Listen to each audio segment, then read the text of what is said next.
Now, what sets competitive Pokemon apart from almost any other competitive video game out there is, of course, the team building. With hundreds of different Pokemon to choose from who all have their own unique moves, typing, run-specific items, it can be incredibly daunting at first. But what separates mediocrity from greatness is, of course, how each player approaches this conundrum. Now today, with the help of my good friend Raghav, we are going to break down the 5 greatest teams of all time. But now, what makes a team become one of the greatest of all time? So number 1, the context of the team in a given format. So basically, how does this team approach dealing with the huge meta-defining threats that exist in that format?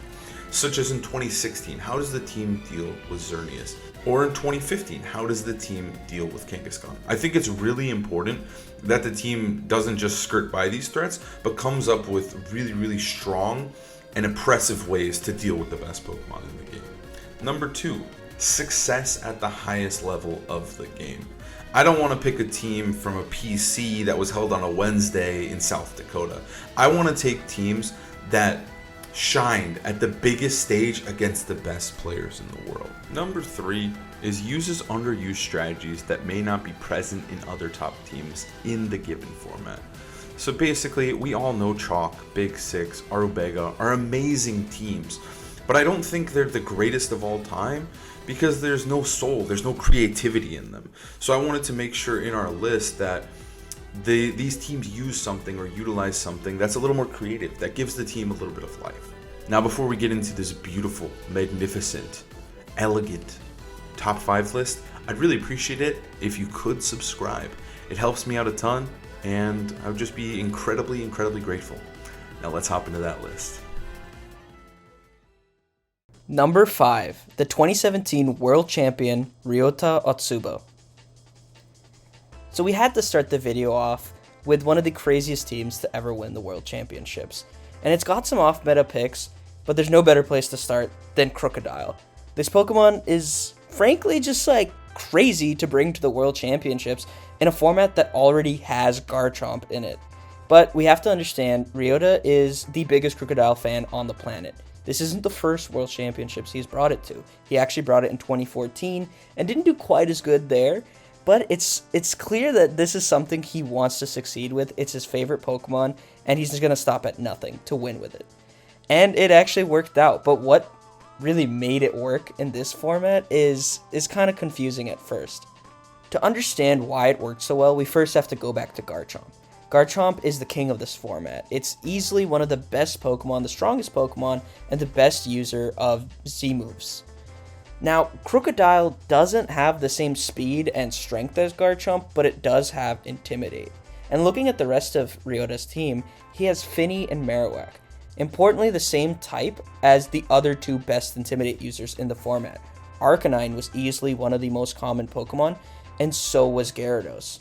So Crocodile leaves you with the best possible option if you already have a Water and Fire type on your team. Crocodile provided amazing ground coverage, but he also was an amazing discharge partner. Tapu Koko needs no introduction in 2017. He was one of the fastest and most hard-hitting Pokemon in the entire game.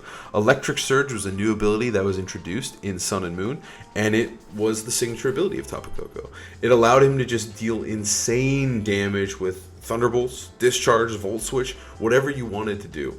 But Ryota really thought Discharge was the play here at Worlds. Normally you would see Volt Switch, but Ryota opted for Discharge. Obviously it synergizes incredibly well with Crocodile, but also with Marowak. It just adds so much more depth to the team, and it's something that you're always thinking about, especially when you see them together. Yeah, I think Discharge was just a really strong choice for Worlds. It wasn't super common going into the tournament. Tapu Koko had kind of just narrowed down to a standard set of Thunderbolt, Dazzling Gleam, Volt Switch, and Protect, with some variants on the Z move, the item, and there were some Assault Vest. But generally, Discharge was not very common at all, and it provided a whole nother, depth to the team, another dimension, having more spread moves. And this wasn't a format that had a lot of spread moves outside of Earthquake.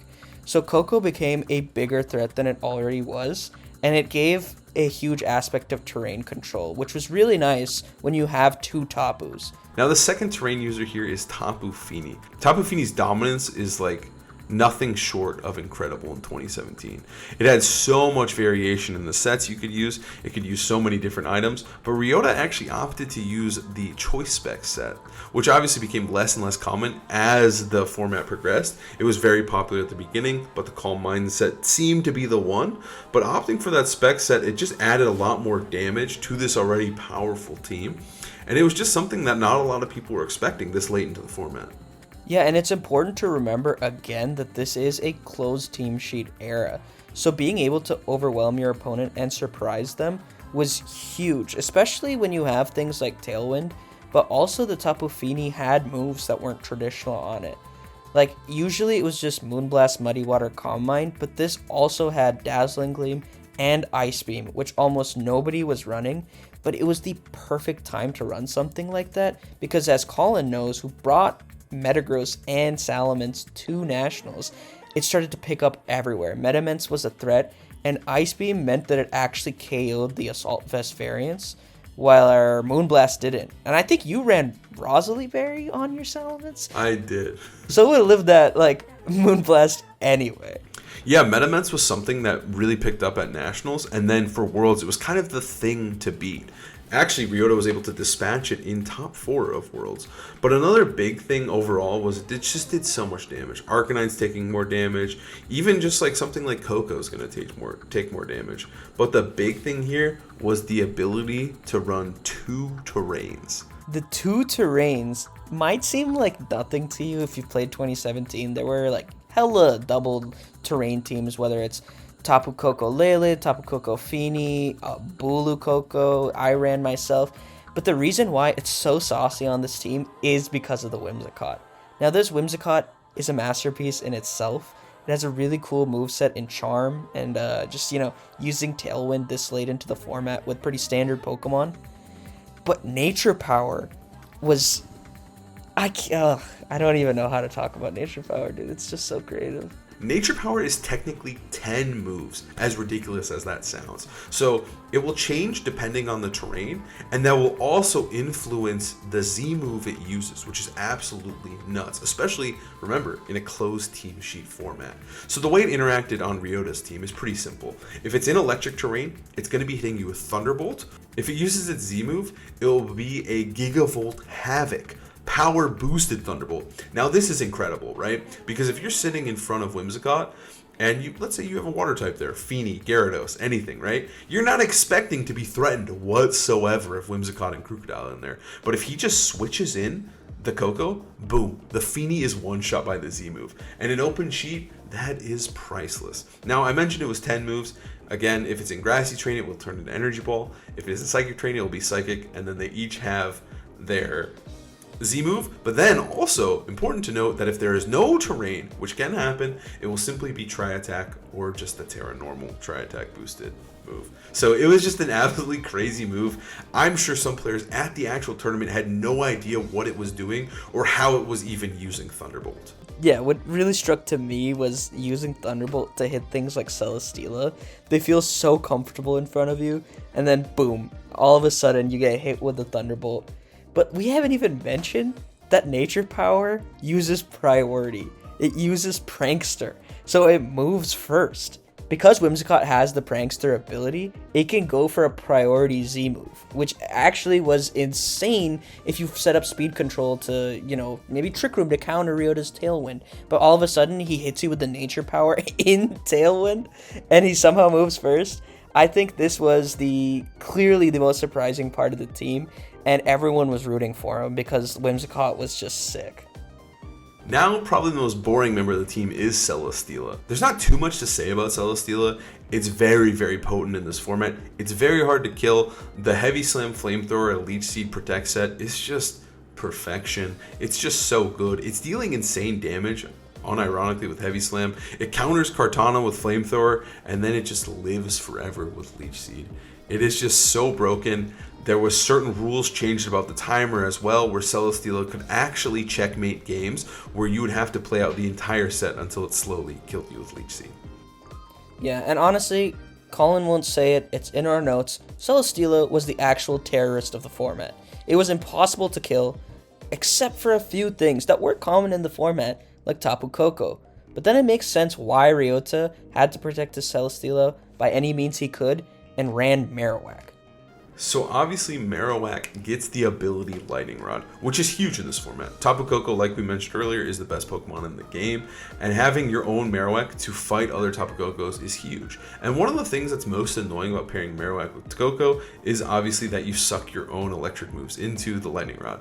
But, as we mentioned earlier, Discharge accounts for that. So Ryota already thinking ahead, already planning that out. Marowak also protects both Feeny and Celesteela from those pesky enemy Kokos and just electric moves in general, which is really, really important for either dealing more damage or stalling longer. But what really sets this Marowak apart and what makes it absolutely crazy is the move Brick Break. Now, Brick Break wasn't seen on Marowak much at all before this tournament. I actually don't think I saw it even once being used, and I'm going to go as far as to say that Ryota didn't even click it that much at Worlds. But I will say that it might be the move that actually won him the World Championships. Now, to understand this, let me explain what was going down at Worlds. Sam Pandelis, an Australian player, used a team with Ninetales Alola, Circuitry, Tapu Lele, Garchomp, Mandibuzz, and Arcanine.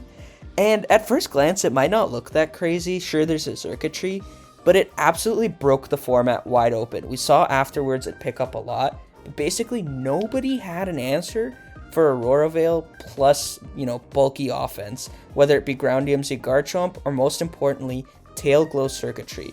And it had Icy Wind, it had Disable, but the biggest factor was nobody could just break an instant +3 on Circuitry behind the screens. So when it came down to it, and you're staring down that team in Worlds Finals, I would be fucking screaming if I had Brick Break Marowak into Ninetales and Circuitry. And that's exactly what happened. Ryota became a world champion, and he was able to easily dispatch Sam Pandelis, allowing him to win the entire tournament and win with his favorite Pokemon, Crocodile. So I think the story of the team and the pure brilliance of Nature Power, Crocodile, and of course, the Marowak is what has to put him at number 5 on our list. Number 4. 2013 World Champion Arashomati. 2013 was one of the weirdest worlds we had seen at this point. Before this, it was obviously Ray Rizzo's dominance, so this was the first time that Ray had not won in 3 years. So this was a monumental moment for the VGC community and mostly Europe, because this was the first time that a European player was able to win the entire thing, which obviously was Arashomati. Arash's team was basically an insane counter team to the entire format that we saw at the time. It was dominated by Genies, it was dominated by Eruption Heatran specifically for this tournament, and he was able to combat all of those with really, really precise and really genius team building. So the first Pokemon on the team that we want to talk about is, of course, Mamoswine, the star of the team, and just an absolutely genius pick going into 2013 Worlds. Yeah, Mamoswine is so good into the 2013 meta, because at this point, the Genies are running wild. Both Thundurus and Landorus and Tornadus, which he himself is running, is everywhere, right? And Mamoswine not only outspeeds them because of the Scarf, but also OHKOs every single kind of Landorus because it has Icicle Spear. So a lot of them are running Focus Sash, some of them are running Yachi Berry, and Icicle Spear gets rid of the guessing game. It's just like, alright, I'm just killing you no matter what. And being Scarf also meant that he could run a bit of a bulkier Mamoswine, which again surprised the opponent and just kind of overwhelmed the opponent, especially in a closed sheet format like 2013. And it really made sense with his partner Tornadus, which has Defiant, protecting Mamoswine from Intimidates. 2013 Torn was a demon. It was a monster. It recently just got access to Defiant, so it wasn't super popular yet in the format, but it was very, very good at dispatching with Landorus specifically, and also the pesky Hitmontops and other annoying Intimidate users. Now, what really set Torn apart was, of course, its interaction with Flying Gem boosted acrobatics. So gems were utterly broken, just annoying pieces of shit. So what they did is they just powered your next move by 1.5. So think like basically a Choice Specs or Choice Band boosted move. But then it would disappear, the item would be used, and you only get to do one per game. But if you were to protect or it were to miss, it would not use your gem. So that was really, really important. You always had to play around it. You can never really waste them. But what the interaction was with acrobatics was that since the item was consumed, acrobatics was now boosted. Instead of being a base 55 power flying move, it was now a 110, basically choice banded acrobatics. It was absolutely nuts. Now you only get one of them per game, but even afterward, you no longer have an item. So for the rest of the game, he's just firing off 110 powered flying moves, which is quite incredible, especially because physical flying moves are very few and far between. Even now in the current format, it's pretty rare to see a good one. Usually they have some sort of negative effect, but acrobatics was just pure sauce back then. Yeah, flying is just incredible coverage in pretty much any format.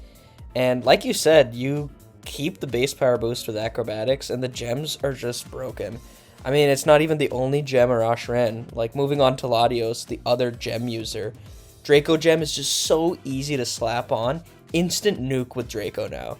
And it actually makes a lot of sense with both Mamoswine and Tornadus too, because Mamo and Torn are great at, suppressing Landorus leads, but it struggles with certain other things like Rain, especially since Torn isn't the Prankster Tailwind set anymore. So having Latios to kind of have that perfect type synergy, like dragons were so good back then. They didn't have fairy types or anything. So having it also ran Sunny Day and HP Fire.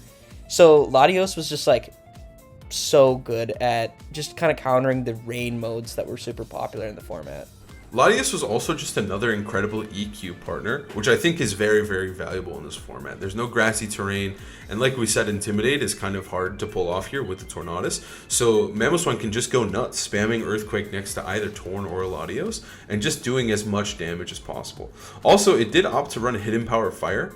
Hidden Power was kind of a crazy move back then, and it was very popular on a lot of Pokemon. It just basically gives you whatever coverage you wanted. Sometimes you did have to run suboptimal IVs, which could be a pain, but usually it was worth it just to get a coverage move that something like Latios wouldn't have. Latios opted to run Hidden Power Fire, which allowed it to hit Pokemon like Metagross or Scizor super effectively. Now, it's only base 70, so it really doesn't do a lot of damage, but a Pokemon like Scizor is 4 times weak, so it's just going to go down instantly. I think Hidden Power is just a weird move, and it's just kind of cool. It's always something we have to talk about when you break down an old team, just because it is just so potent in those formats, and it was just very, very strong. Now, no Psychic move on Latios was pretty nuts as well, just opting for those Sunny Days and Hidden Power Fires, but obviously it did not hinder Arash whatsoever, and he was still able to find a ton of success with his Latios. And not having Psychic, like you said, is kind of crazy, because this is a format where Amoonguss is everywhere. But there is Mamoswine and Tornadus to deal with Amoonguss, and not to mention, Arash has his own little Spurine. You have to understand, back then, Amoonguss was even more broken. Right now, we hate things that, inflict sleep, whether it's Smeargle, Jumpluff with Sleep Powder, or just Amoonguss, who's always the king of the format that he's legal in. But back then, Amoonguss could spore other grass types. These are the old mechanics. So actually, most Amoonguss were running items that prevented sleep, like Lum or Chesto, and he finally got Regenerator, so he was even more broken than like in previous years at this point. So Arash leaned into that and ran a Lumberry Amoonguss that pretty much helps in every matchup because it's actually broken. Yeah, Amoonguss, also to note, there are no safety goggles, there are no Terra Grass, so there's just nothing to stop Spore. The only way to stop this guy is to kill it or have a Lumberry of some sorts. And now Lumberry was very, very popular back then, and it was close sheet, so something you did have to dodge and work around. But yeah, Amoonguss was absolutely nasty in this format, and I feel like at the time, players just didn't respect Amoonguss as much as they should, and I just don't think it was nearly as popular as it probably would have been if we went back in time and played the format. But Arash knew how broken Amoonguss was, and he locked in on that. He was an amazing Amoonguss player, obviously one of the best in the world, and he was able to pilot this guy to a World Championship finish. Yeah, I mean, you can see the respect Arash has for Amoonguss, not only in his use of it with the Lumberry on his own Amoonguss, but also all the other Pokemon on his team are ways to beat Amoonguss. Like, his strategy was not to try and have a cheeky Lumberry to like eat the spore, but it was like, let's just fucking kill this thing so it doesn't do anything. Whether it's Torn, Mamo, Draco, Latios, or the next Pokemon, Heatran. So going into Worlds 2013, there was this insane set that was just dominating the ladder, and something that was just discovered right before Worlds. So in Pokemon Ranger, the second one, I believe, there was an event that gave out a Heatran with the move Eruption. So a lot of players didn't realize this existed. And it was a Pokemon that we could have used for a while, but no one tried it, no one thought about it until Worlds, when Gibobo actually got second at Japan Nats with the Eruption Heatran, and it just became all the rage. It was one of the most popular and most annoying sets at the time, and it just became the Heatran set, right?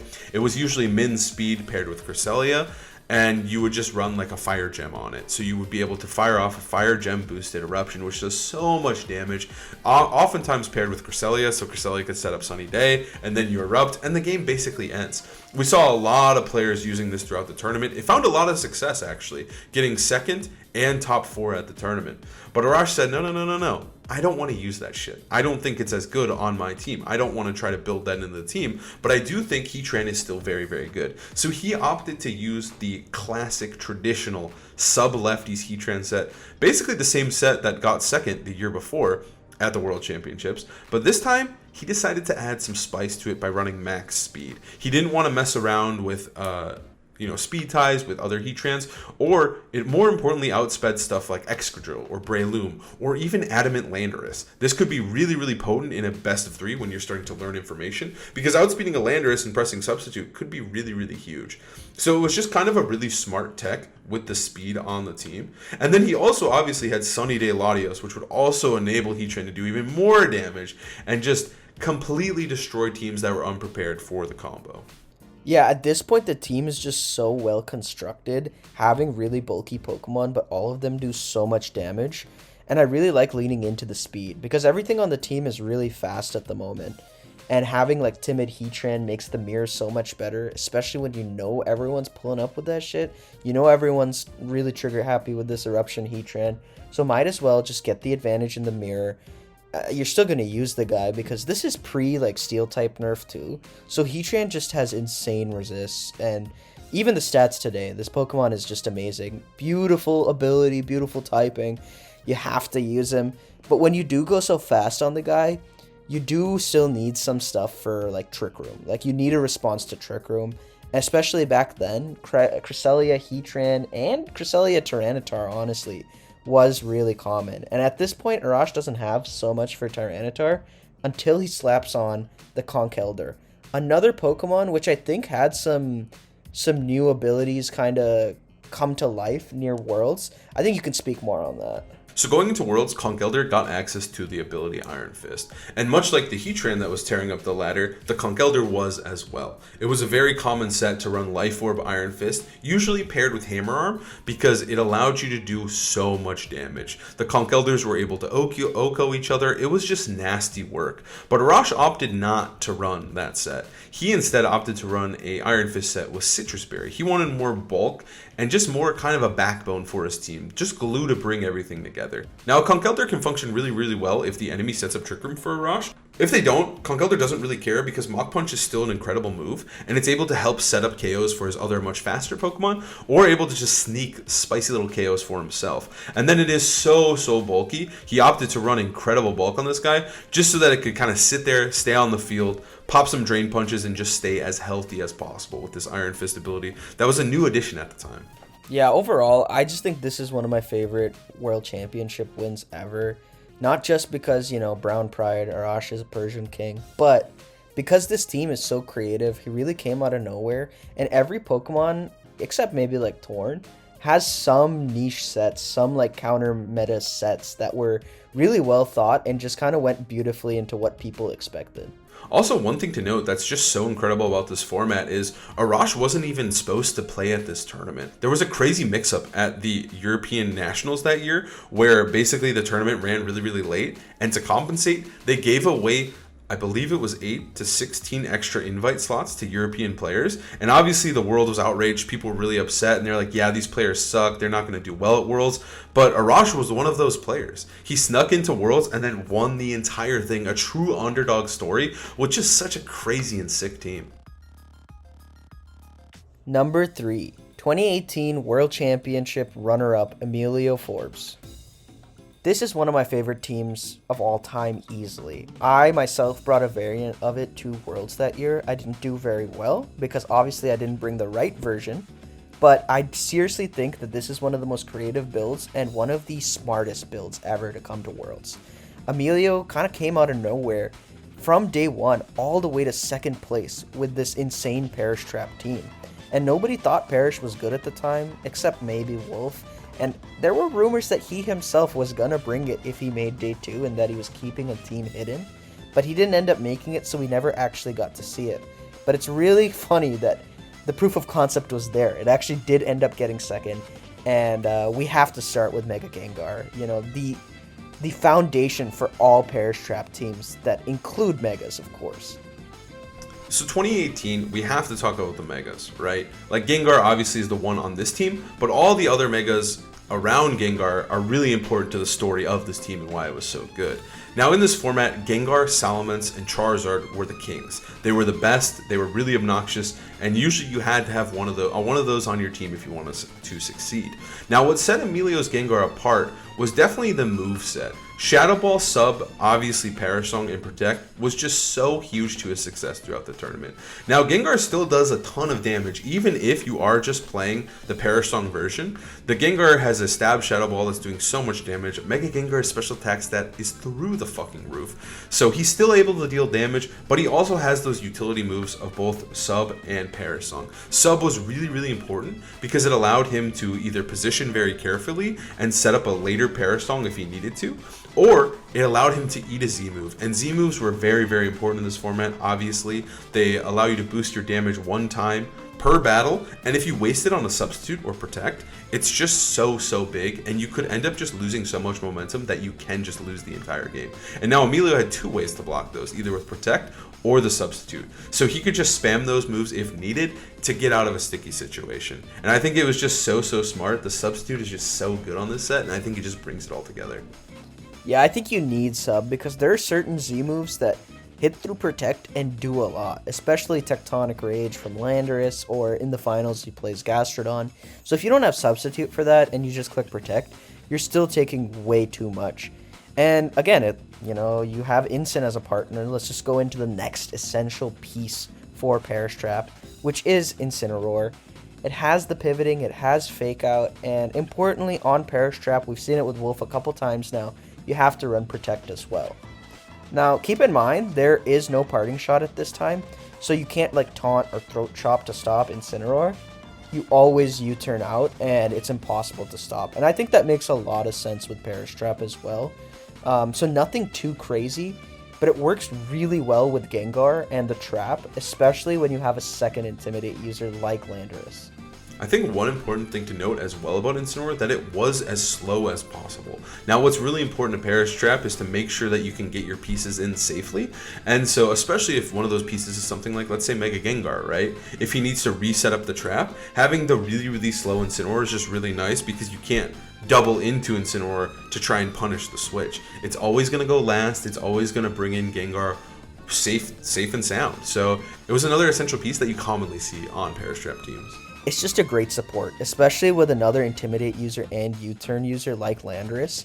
But it's important to understand that Lando is not just utility here. Sure provides another tool to kind of maintain the trap, but it also importantly threatens the nuke on Incin.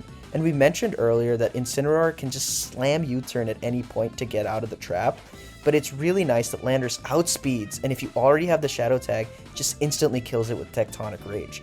And the team lacks a lot of damage without it. I think also another really important thing to talk about is the choice of Rock Tomb on the Landorus.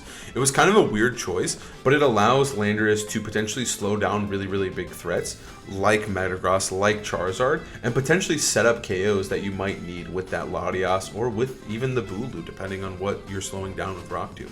So it was a really cool choice. Overall, Lando is just really great, and it just provides just so much utility with U-turn, with Rock Tomb, and with that Ground Z. It just brings everything together on this team that you just can't not run it. It's just so fucking good here.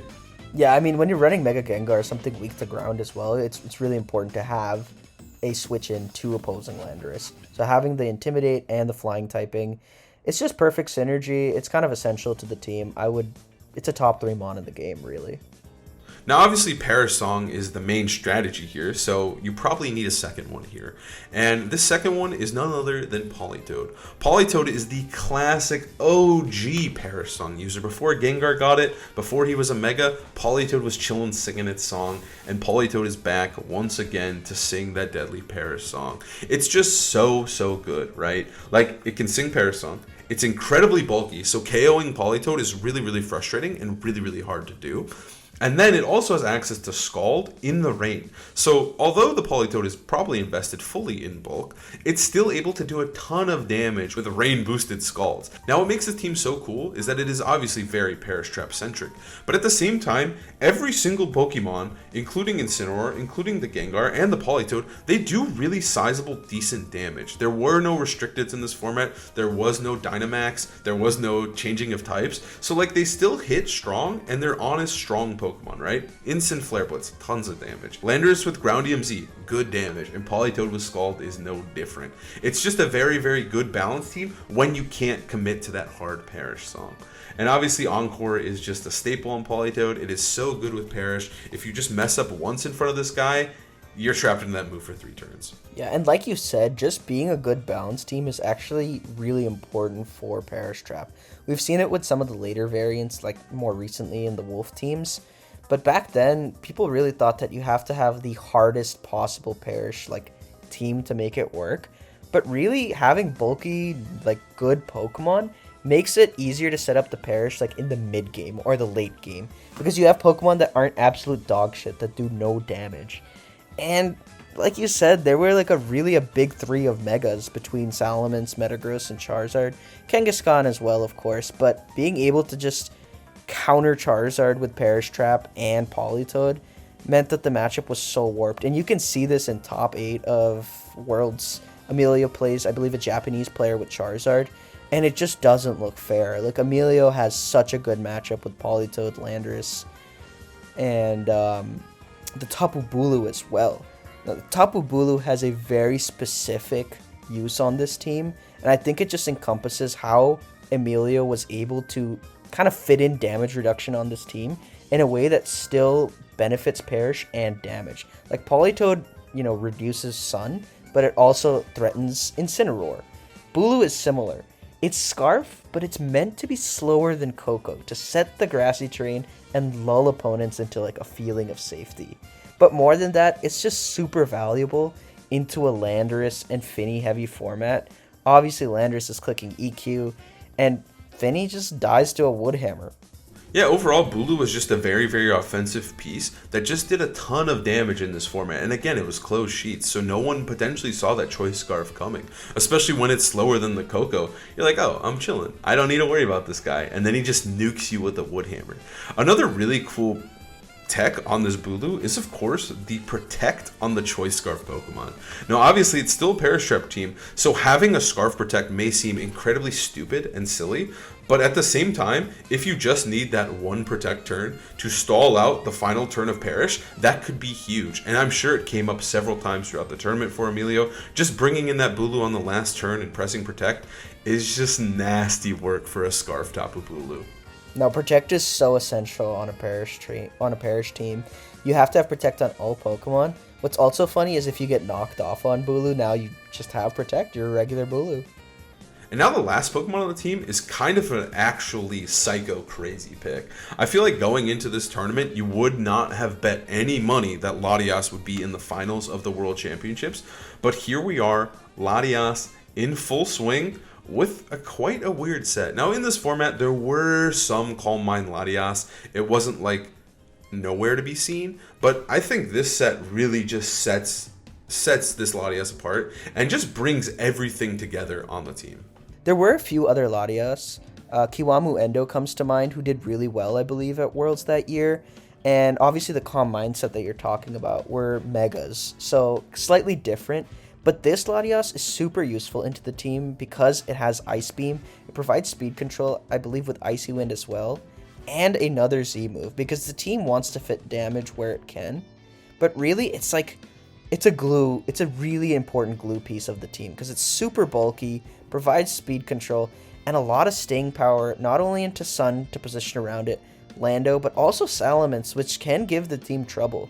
I know there's double Intimidate, but, Tailwind or our Hyper Voice, Salamence can find its way to be really oppressive against the team, especially Tapu Bulu, Incineroar, Politoed. So having that ice coverage is actually essential.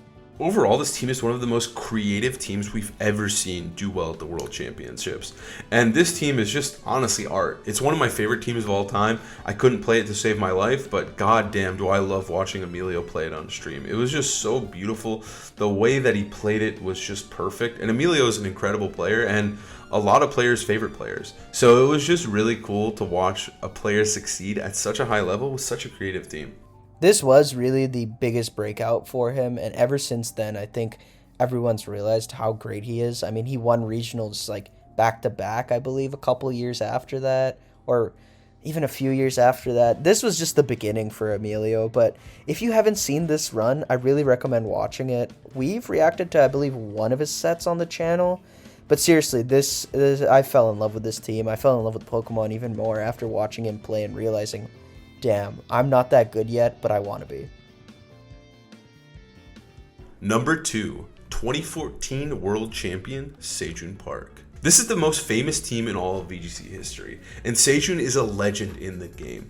Sejun's story started in 2011, where he ended up getting second in the Pokemon World Championships, falling just short of winning as a senior.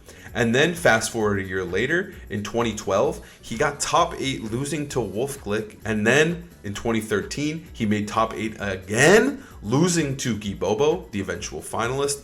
And now, coming into 2014, Sejun was ready. Sejun was preparing all year. He was practicing, he was grinding.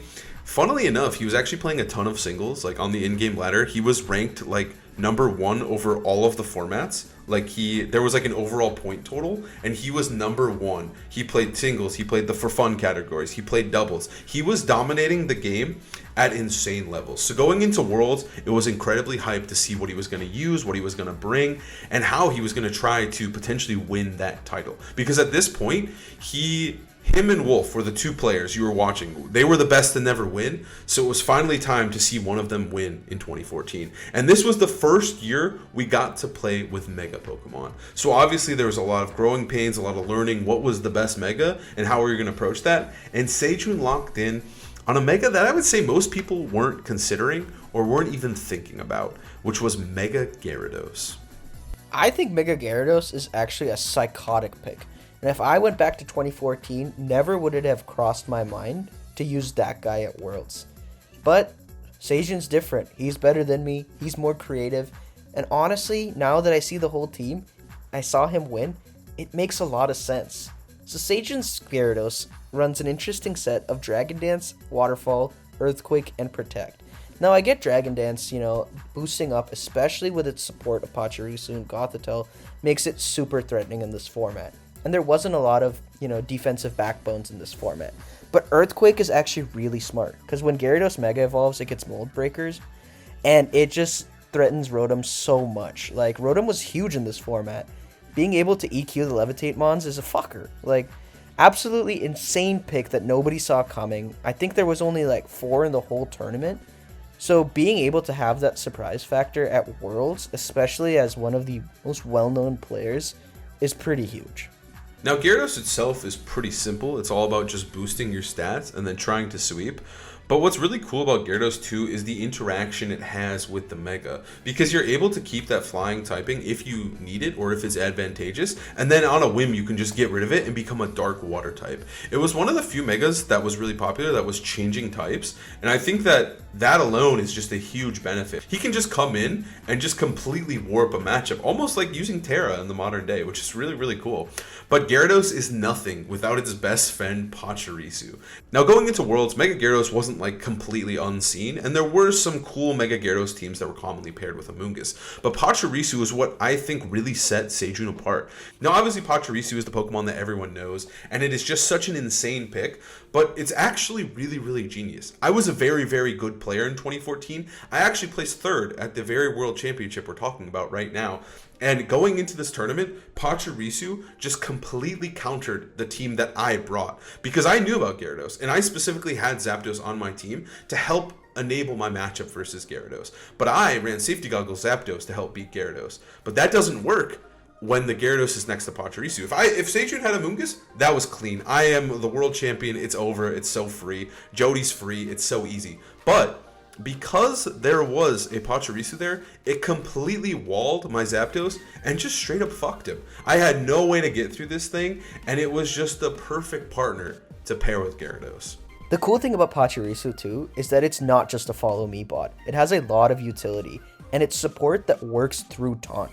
Amoonguss gets taunted, it's not really doing much. It doesn't have Pollen Puff like it does now, but Pachirisu has Super Fang, providing, setting up KOs for the other Pokemon, and Nuzzle, providing speed control, and pretty insane Paraflinch chances with both Waterfall and Rock Slide.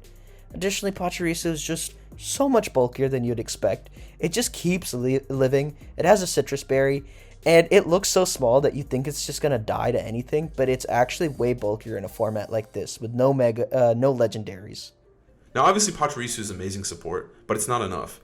So now, bring in Gothitelle. Going into Worlds, Gothitelle was not seen at all. No one ran it at Nationals, no one was running it at Regionals. It was just kind of a fringe Pokemon that people kind of thought about. It had Shadow Tag, but no one was really thinking about Goth.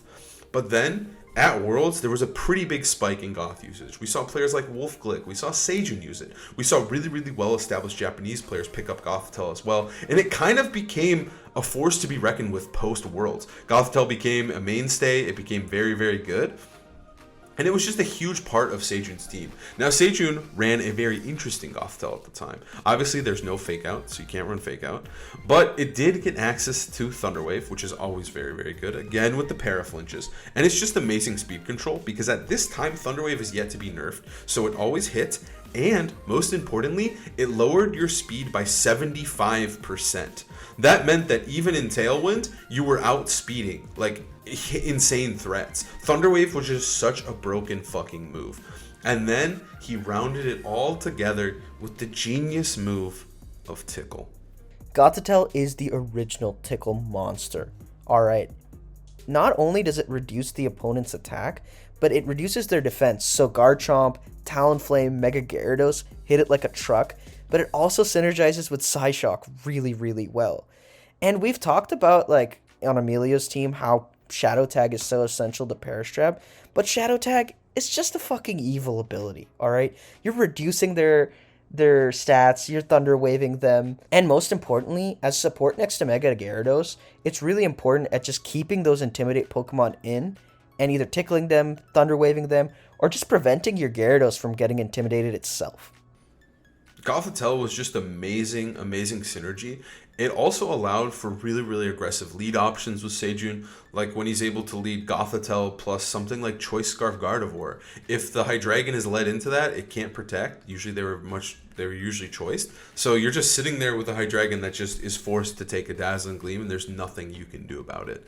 So I feel like it just allowed him to do big damage with his other Pokemon as well, and just most players just weren't comfortable playing around Gothitelle at the time, and it's something that if you're not practiced into, it's going to feel really awkward, and you have to be incredibly precise with how you approach the Gothitelle in team preview.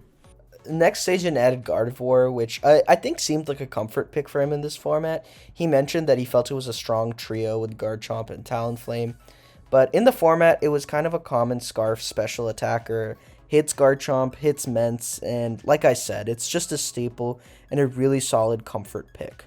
Also, this was the first World Championships with the Fairy typing allowed, and obviously we saw a lot of Mega Mawile, we saw some Azumarill, but Gardevoir was kind of the premier Fairy type at the time. There wasn't the Tapus, there wasn't Fluttermane, there wasn't Xerneas, so Gardevoir was just the best Fairy type. It was fast, it was offensive, and obviously, we know to this day that Fairy type is the best type in the game, so why not just have a fast Moonblast Pokemon? It just sounds good. It was like the OG Fluttermane there. But yeah, overall, I think it just kind of brought his team together. It gave him another fast offensive piece, and like you said, it was just very, very comfortable for him, and he just wanted to run it. And it's also, more importantly, another really, really good Earthquake partner, ironically, with the ability Telepathy.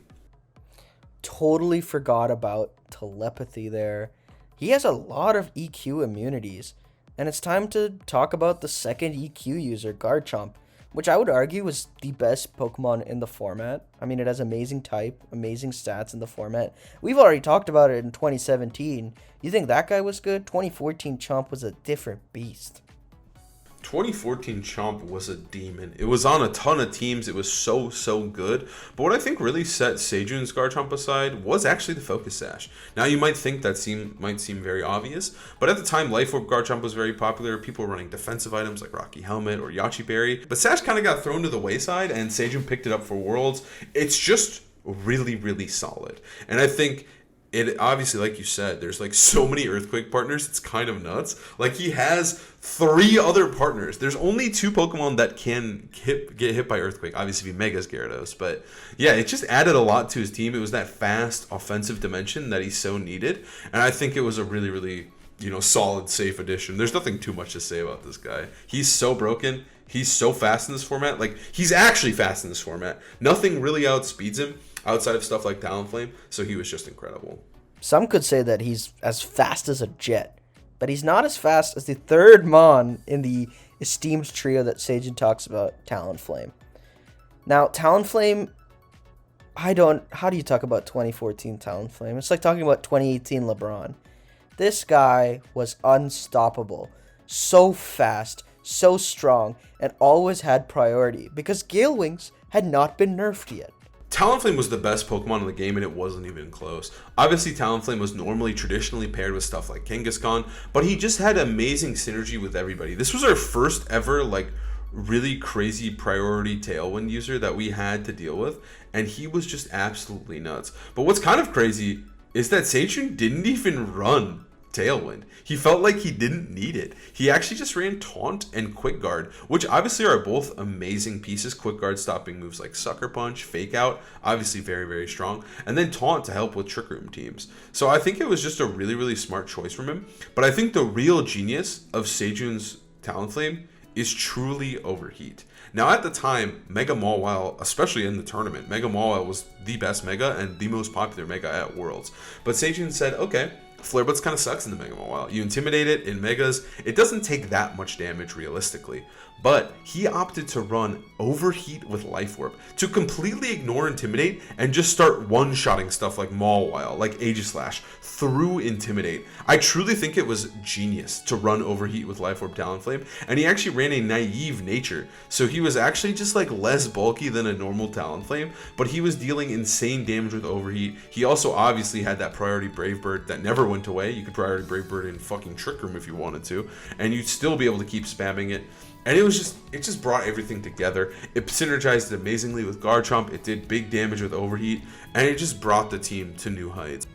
I think the no Tailwind is just crazy, but honestly, back with the original Gale Wings, I feel like Brave Bird is all you need. And like you said, his EV spread is super teched out for this set, the Brave Bird Overheat set. And I think it's also important to mention Quick Guard on this team. I don't remember how often Talonflames were running Quick Guard, but it's just such a good move in a format where you can block pretty much every fake out with it.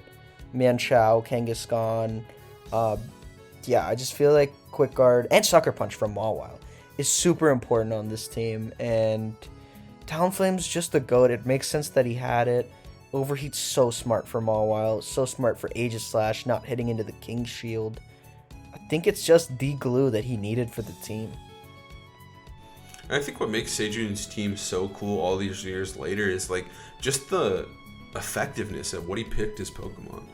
The Pachirisu was just the perfect support for the team, and he was one of the only people who could see how much value the Pachirisu had, and he also found this hidden gem of Gothitelle, who ended up being quite the meta-defining Pokemon post-Worlds here after Sejun wins Worlds with it. And then kind of went back to his comfort choices of Garchomp and Gardevoir to just bring this team together in just such a beautiful way. And he got to win with his favorites, which was really sick. It's one of the, everyone was rooting for Sejun. I was literally being booed while I was playing when I would get a turn right because they wanted Sejun to win so badly because he was the people's champion at the time. And I think he'll be the people's champion for the rest of time. He is one of the faces on the Mount Rushmore of VGC. Sejun is just so good, and he just had an insane dominant run, and he deserved to win Worlds more than anyone. So it was just so awesome to finally see him get his flowers and get the success he deserved. Number 1, 2016 World Champion Wolf Glick. Coming in at first place, what else did you expect? We had to put the GOAT. We had to put the best team that has ever been brought to a tournament, ever been brought to the World Championships. It is Wolf's masterpiece from 2016. And to understand why this team is so good, you have to understand the 2016 metagame. At this point, Groudon and Xerneas is the undisputed king of the format. It's basically impossible to beat, and variations of the same 6 or 7 Pokemon basically have been winning almost every tournament, and it seems like nobody can break it. That is until Wolf and the World Championships. And we have to start with Mega Gengar, the absolute, corner piece to stopping Groudon Xerneas.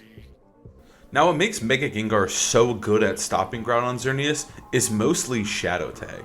When you incorporate Shadow Tag into any game plan, it just starts to make everything into a flowchart even more so than normal. Without the ability to switch, you can lock down targets like Xerneas and trap them in against stuff like Bronzong, or you can trap in Groudon versus stuff like Kyogre. So Gengar was essential to how Wolf planned to beat Groudon Xerneas in this tournament. Yeah, and breaking down the specific move choices, he had Sludge Bomb, Taunt, and Will-O-Wisp. These are interesting choices because we saw a lot of variations. Some people were running like Hidden Power Water, some were running Substitute, but each move was super important. Sludge Bomb, you have to have an attacking move, and obviously it hits Xerneas super effectively. Still has a shot to one-shot some before Geomancy, but it's important to have that as your coverage move, right? You don't hit Groudon very well, but that's okay, that's not his job. Then Taunt, you need Taunt for Smeargle.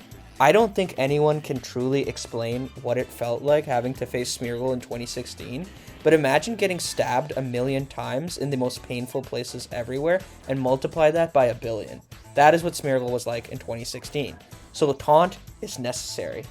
Lastly, he has Will-O-Wisp, and you might not think it's useful in like a Mega Groudon format, but like Kangaskhan Xerneas is a really, really big problem. You want to reduce damage of physical type attackers like Kangaskhan, like Mega Salamence, Bronzong even. So it was really important to kind of keeping his Kyogre alive in those moments, especially since a lot of his modes actually dropped the Rayquaza into Xerneas Groudon. So next up we have Kyogre. Kyogre is just really, really consistent and really good. Kyogre is Groudon's natural predator. It comes in, it shuts down the fire type moves, and one-shots Groudon back.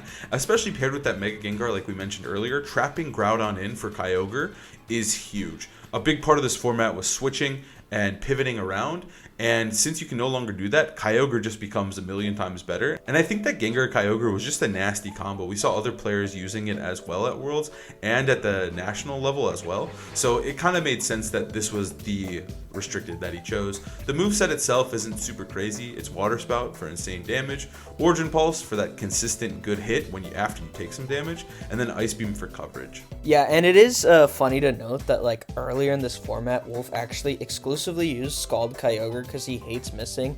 I believe he won a regional. I think he beat you with Dialga Ferrothorn.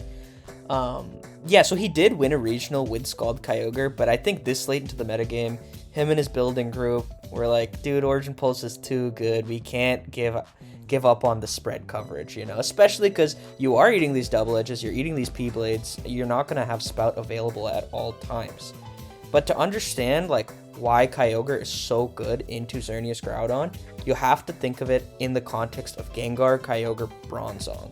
Bronzong was a staple in the format. It wasn't really good before this since like, I want to say 2008 or something. But it is super, super good, specifically into Xerneas Groudon, especially with the rain. Because it has Levitate, it can't get hit with Groudon's ground-type moves, and in the rain, it can't be touched at all. It is immune to Groudon, unless it has HP Ice or something. You know what I'm saying? So, Bronzong is super important, especially with the Gengar trapping. It's also the classic Smeargle answer. you can't just have Safeguard, you need to have the Lumberry too. So obviously we mentioned Gengar having Taunt, but Smeargle was so oppressive that also Wolf carried a Lumberry Safeguard Bronzong. Now this was a tech that started to pop off at US Nationals that year, and it became very, very potent and very good, and a lot of players did add Bronzong even to their own Groudon Xerneas teams to help beat Xerneas, but on Kyogre and in the rain, Bronzong is even more deadly like you mentioned. Now the moveset isn't super crazy, Safeguard obviously because fuck Smeargle. Then we have Gyro Ball, which is its strongest attacking move, mostly just to hit Xerneas after it sets up a boost. And then Skill Swap is essential to the entire Kyogre Bronzong core because it allows you to reset your rain just in case Groudon just switched in or it switches out, because you have to be really, really careful because Groudon's Sun actually makes water moves evaporate. So having up that Primordial Sea is the most important thing in the matchup. So Skill Swap was just another way to do that. And of course, Trick Room, the classic GOAT move in VGC, obviously is very good here as well. Wolf does have some slow Pokemon. Kyogre and Trick Room is nasty. We've seen it time and time again. So it just makes sense that he also had a little bit more speed control with this Bronzong. But there's not too much to say. Bronzong is a classic staple in this format, and he is the most reliable and most consistent way of dealing with Groudon and Xerneas. Even though we've explained how good Gengar, Kyogre, Bronzong is at dealing with Groudon Xerneas, I cannot, overhype how good that core was. It was still an issue. You need a way to actively control the board state, because Groudon can still come in with the Sun without, too much hesitation. And that's where Eject Button Hitmontop comes in. I have to say this was honestly a genius Pokemon edition. Not only is it masterful at timer stalling, but it's really good at controlling the weather and your board positioning. Because let's say you have Kyogre in versus a Primal Groudon and the Sun is up. You're not feeling hot about that. You can switch your Hitmontop in either on, let's say, the Kyogre slot to eat the hit, get an Intimidate off, you come back in with the rain, or you switch it in on the other slot, Eject Button procs, and then bam, your Rayquaza comes in, airlocks up, and you're hitting the Groudon with water moves. Also, Hitmontop provided so much utility, whether it's Wide Guard to stop these insane Precipice Blades or Water Spouts from Kyogre, or even Dazzling Gleam. Forcing the Xerneas to Moonblast can be very, very beneficial. It also had access to the move Fate. Now, this was obviously, once again, a closed sheet format, so having access to something like Feint in a crucial Game 3 or even on a turn 1 can be incredible, whether it's breaking Wide Guard or Protect. Feint has so much utility, and then obviously Close Combat is damage. That's all it can really do. I think this Hitmontop really just brings everything together, and it just allows Wolf to play the kind of Pokemon he likes to play. There's so much control from Shadow Tag to Fake Out to Feint. Like, he can control the flow and the pace of the battle almost instantly, and I think this Hitmontop was a huge part of that. It was just kind of like a comfort pick for him at this point. I do think Hitmontop was a cool choice. We didn't see a lot of it. I feel like Intimidate was generally pretty hard to find on a Kyogre team, so finding this niche pick that could go the distance and provide all the utility he needed was just pure genius.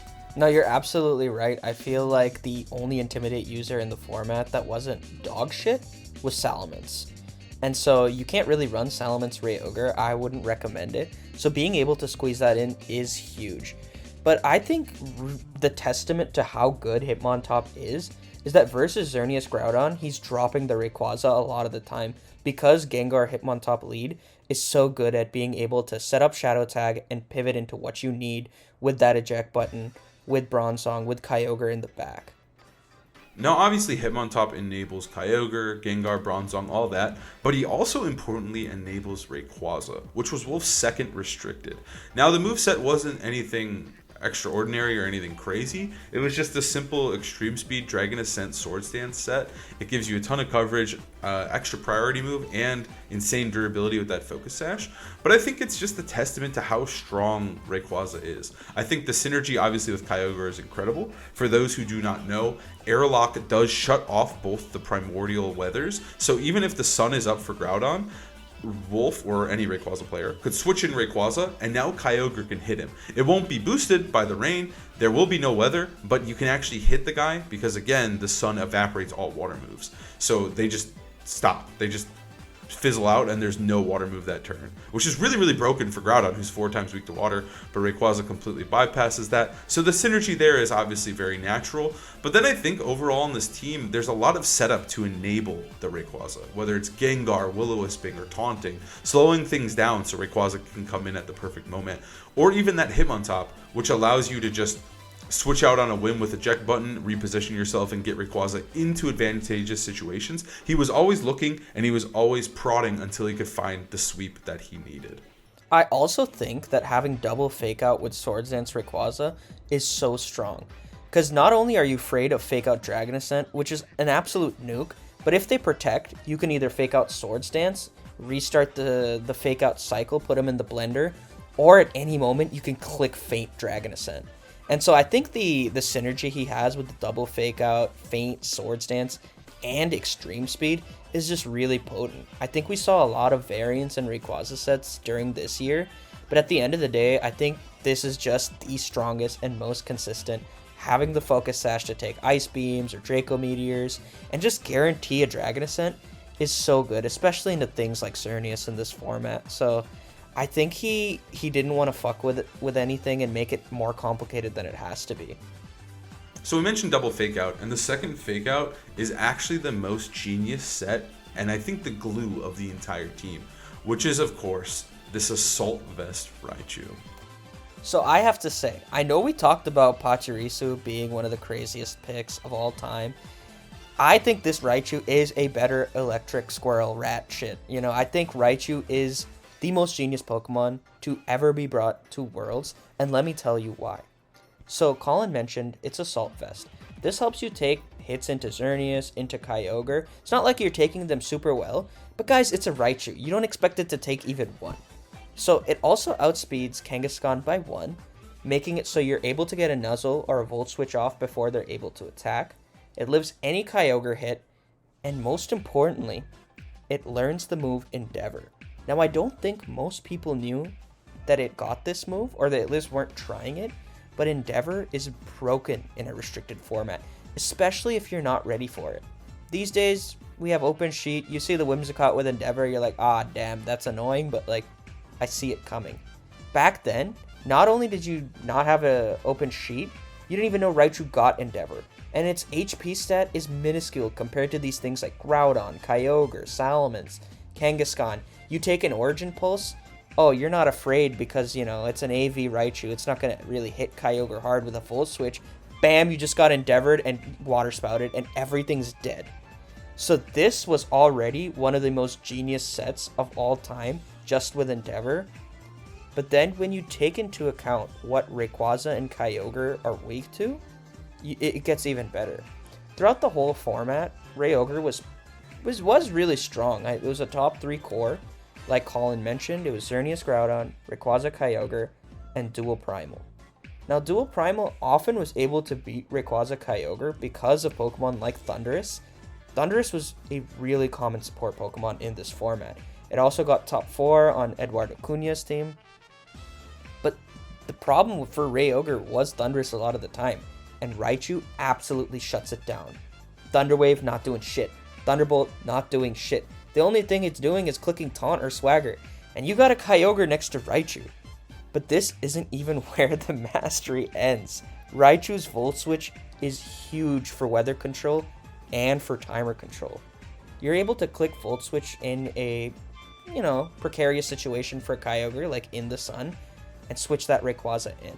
But not only that, when you click Volt Switch, or when an eject button is procced, you get a whole extra 45 seconds on the timer to think and to stall.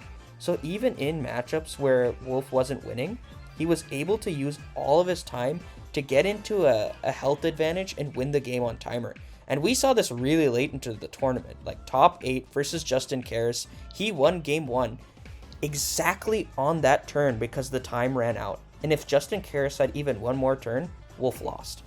I think overall the team was just so sick because it just worked on so many levels. There were so many different modes. It was so intricate to play, and everyone who used the team found success with it. 4 players used the team, 1 was in seniors, and all 4 of those players got top 8 at the World Championships, which is just incredible. There's very few teams that can even pull that off to this day, if any. So it's one of the most successful and one of the most like meta-breaking teams. It literally looked like these 4 players were cheating the entire time because their matchup spread was so good. Throughout the entire run of the 3 players in Masters, only 1 person was able to beat it and then not lose to it later, which was obviously Edu in top 4. He unfortunately did not make it to finals, so we'll never know. He was the only one who had a positive record versus the team, but every other person who had beaten this team ended up losing to it later in the tournament. That's how good it was. Once the team understood how you wanted to play, they came in and they were able to beat you the next time around. It was just so incredible, and it was the most dominant run we've seen from a team of 6 Pokemon in the entire VGC history. This team is by far the best of all time. It was creative, but it was also so detailed. It was perfectly counter to the format. Wolf made like a 500-page document with the calcs, with the game plans. It was so meticulous, and I think it's not even a question. There's no other team that could take this top spot other than Wolf Glick himself. That wraps up our list of what we believe are the top 5 VGC teams of all time. If you made it this far into the video, I appreciate your support and you have my forever gratitude. The game we play can just be so beautiful and artistic sometimes, so I'm glad we got to share some of our favorite teams of all time. Remember, we are trying to make it to 1 million subscribers by the end of the week, so don't forget to subscribe and also tell all of your friends, family, loved ones, anyone in your life that you feel like would enjoy some battle room action, let them know. And I'll see you guys next time.